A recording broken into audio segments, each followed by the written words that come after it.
সুকান্ত, দিল্লিতে অনুপ্রবেশকারী বাংলাদেশিদের বিরুদ্ধে অভিযান নিয়ে কি তথ্য রয়েছে আপনার কাছে? কেউ কি আটক হয়েছেন কিনা, কোনো তথ্য আছে কিনা এরকম আপনার কাছে? এবং জানতে চাই পশ্চিমবঙ্গে ওই ধরনের কোনো অভিযান কি চলছে? দেখুন, সরকারিভাবে দিল্লিতে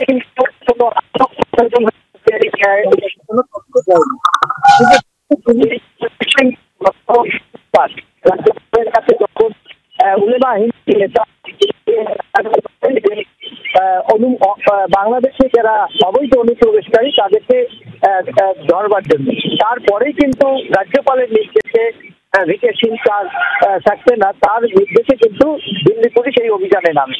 যদিও মহারাষ্ট্রের পুনেতেও কিন্তু একইভাবে কিন্তু অভিযান চলছে, আমাদের কাছে খবর আছে সূত্র মারফত।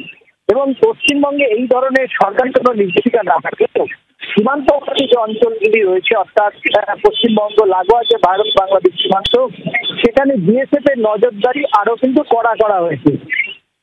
ইতিমধ্যেই আপনি জানেন যে পশ্চিমবঙ্গের একাধিক জায়গা থেকে বহু আওয়ামী লীগের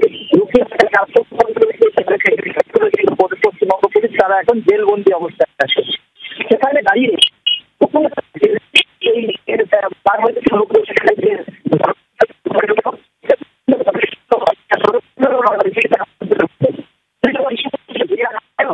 বাংলায় কথা বলার অভিযোগে মহারাষ্ট্র বা দিল্লিতে বাঙালিদের, পশ্চিমবঙ্গের বাঙালিদেরও কিন্তু গ্রেপ্তার করতো এই হিন্দি বলয়ের পুলিশ বা প্রশাসন।